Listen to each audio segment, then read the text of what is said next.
করো মা, আমায় অভয় দান করো। আমি যেন কখনো আমার লক্ষ্য থেকে বিচ্যুত না হই।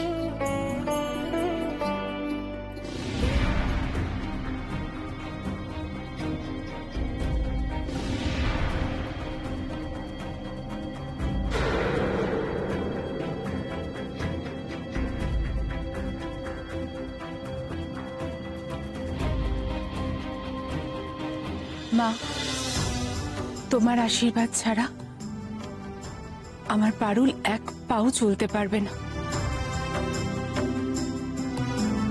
তুমি ওকে আশীর্বাদ করো মা, আশীর্বাদ করো।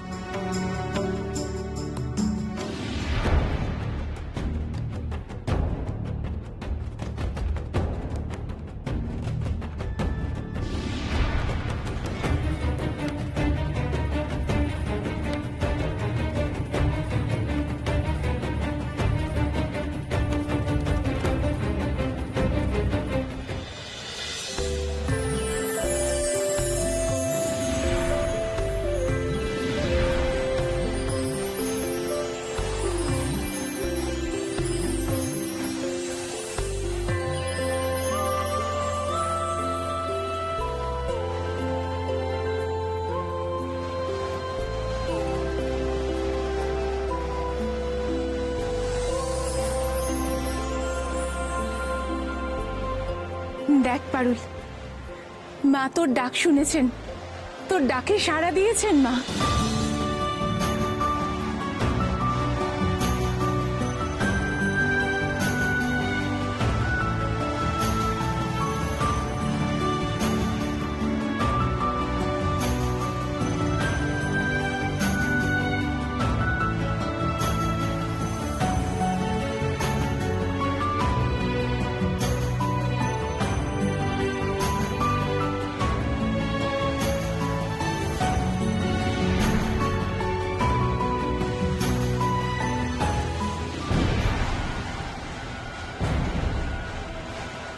এসব কি ঘটছে? শুদ্ধ ঘটার কথা ছিল না, তাহলে কি?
মা, তুমি এসেছো মা?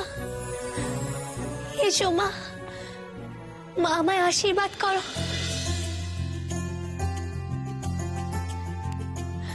আমি যেন জীবনের কোনো পরিস্থিতিতে কখনো ভেঙে না পড়ি।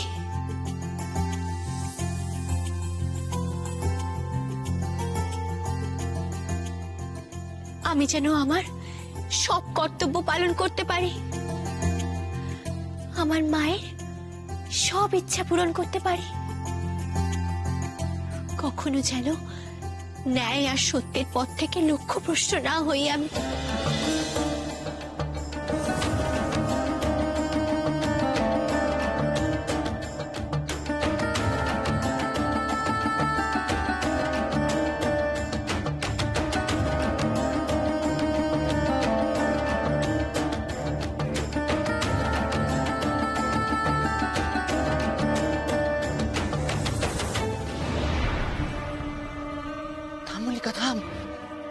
এখন তীর চালাস না,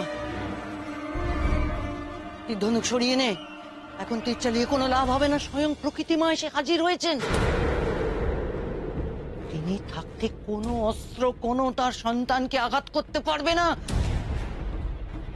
সব গন্ডগোল হয়ে যাবে মল্লিকা, তুই ধরা পড়ে যাবি, তুই চালাস না।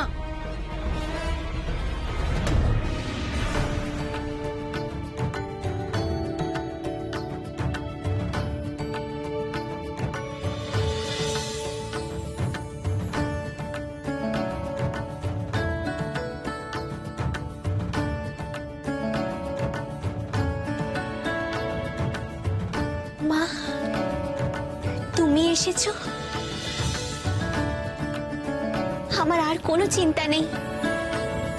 তুমি আমায় আশীর্বাদ করো মা, আশীর্বাদ করো আমায়।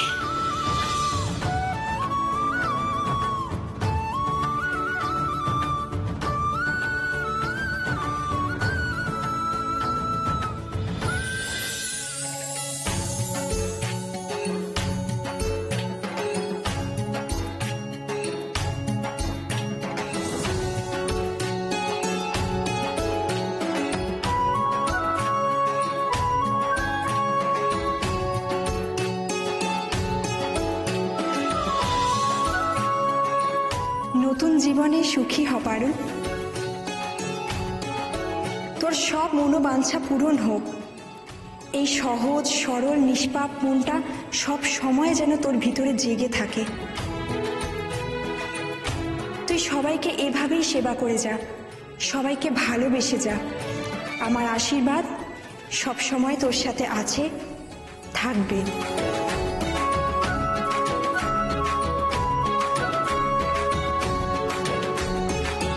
মা,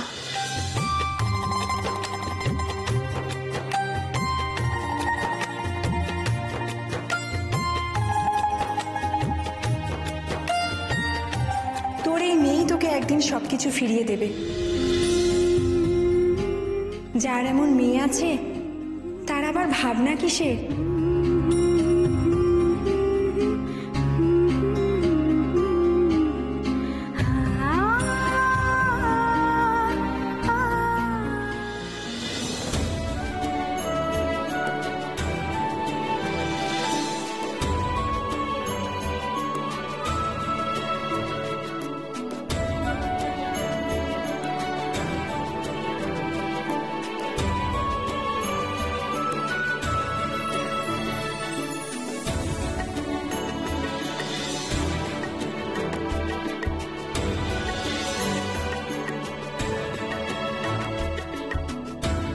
এই সমস্ত কিছু পারুলের বন্ধুরা পারুলের বিবাহের উপহার স্বরূপ পাঠিয়েছে।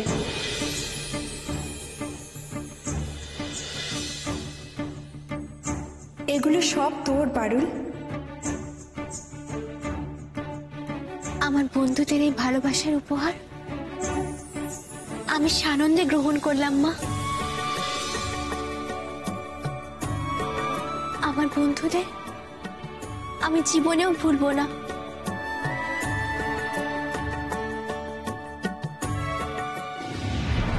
আর কেউ তোকে বাঁচাতে আসবে না পারুল।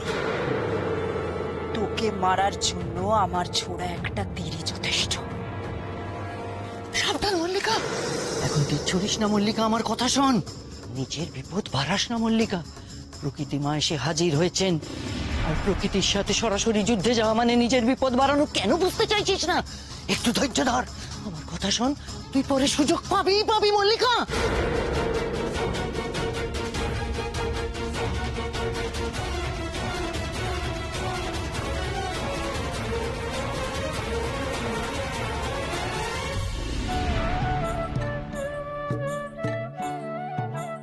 আমি আরো কিছুক্ষণ এখানে থাকার মনস্থ করেছি। এসেছি যখন তখন পারুলের গাত্র হরিদ্রা দেখেই যাই। পদ্মাবতী, তুই ওদের আচার অনুষ্ঠান শুরু করতে বল। তোমরা সবাই শাঁখ বাজাও, তোমরা উলু দাও। পারুলের গায়ে হলুদের অনুষ্ঠান শুরু করো এবার।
আজ আর তোকে কেউ বাঁচাতে পারবে না পারুল।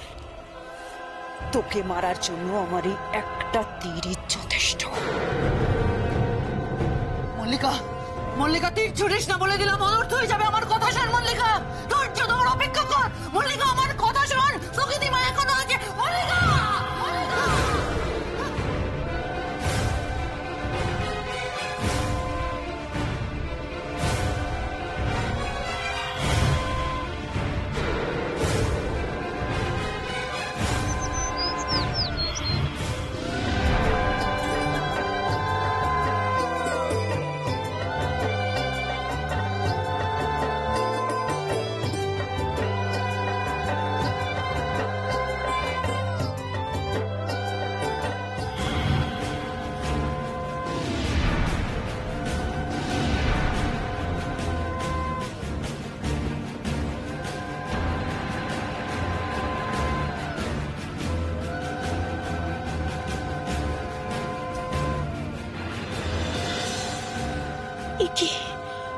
এই পাখিটাকে এমন ভাবে আহত করলো কে?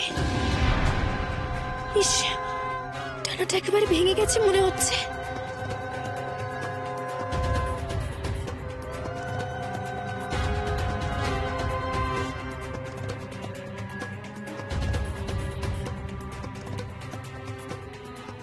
আরে, খুব লেগেছে তোর বুঝি? চিন্তা করিস না, আমি হলুদ পাটা লাগিয়ে দিচ্ছি তোর ক্ষতস্থানে, এক্ষুনি ভালো হয়ে যাবি তুই।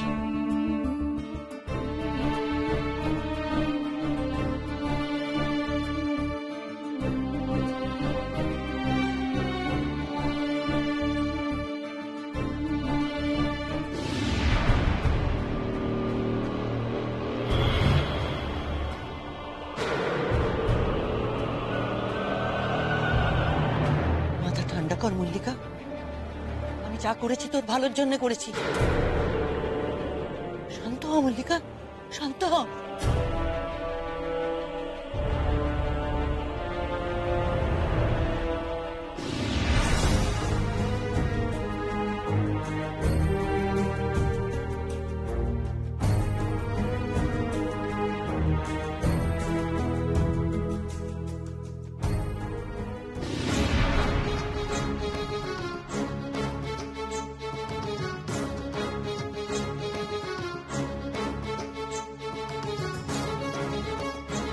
কতই না কষ্ট পাচ্ছে বেচারি মেয়েটা। প্রিয়জনদের জন্য নিজের সুখ, নিজের স্বপ্ন এভাবে জলাঞ্জলি দিতে কজনই বা পারে।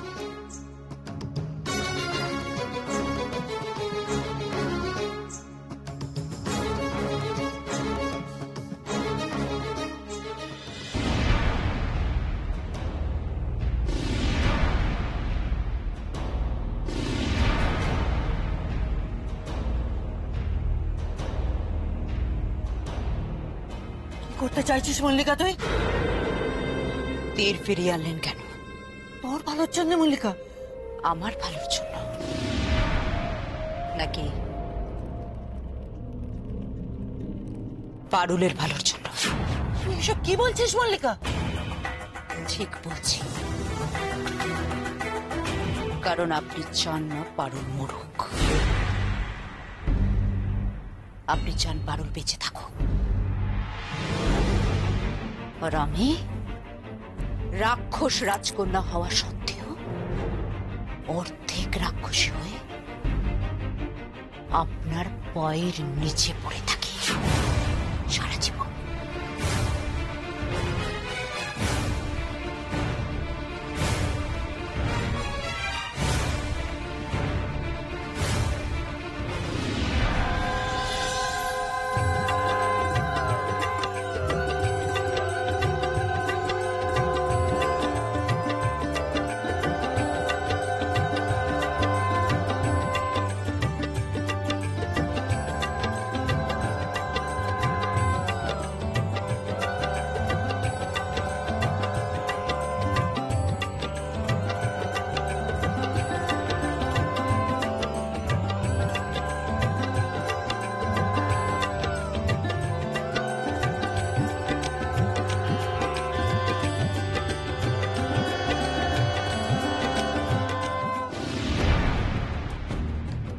মল্লিকা, তোর কি মাথা খারাপ হয়ে গেছে মল্লিকা? তুই আমাকে এসব বলছিস? হ্যাঁ বলছি, কারণ যা সত্যি তাই বলছি আমি। আপনার সব চাল আমি ধরে ফেলেছি মাথা, আর আপনি আমায় কথার চালে বলাতে পারবেন না। ভুল বুঝছিস তুই মল্লিকা, একটু শান্ত হ, আমার কথাটা শোন। কিচ্ছু শুনতে চাই না আমি আর। খুব বোকা ভেবেছিলেন আপনি আমাকে, তাই না? ভুল ভেবেছিলেন তন্ত্রমাতা। তুই ভুল করছিস মল্লিকা, আমার কথাটা বোঝ। শত তীর মারলেও তুই পারুলকে এখন কোনো ক্ষতি করতে পারবি না। স্বয়ং প্রকৃতি দেবী ওখানে উপস্থিত রয়েছেন। কেউ নেই, কেউ নেই। কেউ যদি থাকতো তাহলে আমিও দেখতে পেতাম। দিনের পর দিন শুধুমাত্র আপনি আমাকে ঠকিয়ে গেছেন মাতা। আমি আপনাকে খুব ভালো করে চিনে গেছি, কারণ আপনি চান না পারুল মরুক। এতে আপনারও কোনো স্বার্থ আছে, কোনো বড় স্বার্থ, তাই না?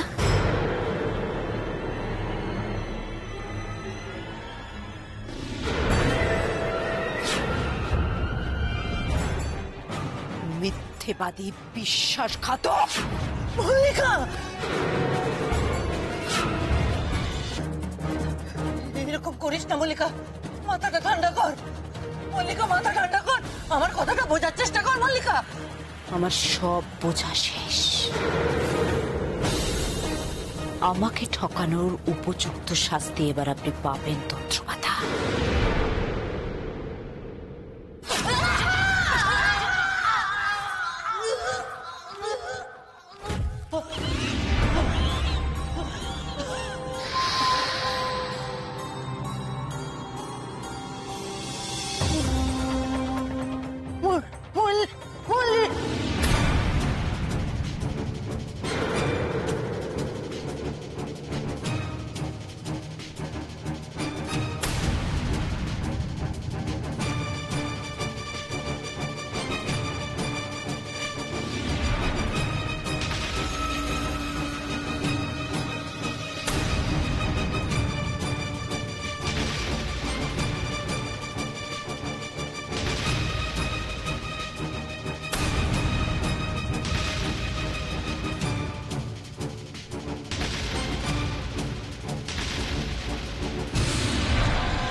সেনাপতি মশাই,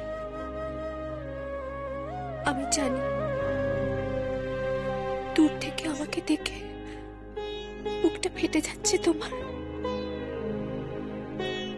তুমি যতই আমার দেওয়া আংটি ফিরিয়ে দিয়ে আমাকে ভুলে থাকার চেষ্টা করো না কেন, ভুলতে পারবে না কোনোদিন। আমিও কি ভুলে যেতে পারবো তোমাকে? না, এভাবে কেউ কাউকে ভুলে থাকতে পারে?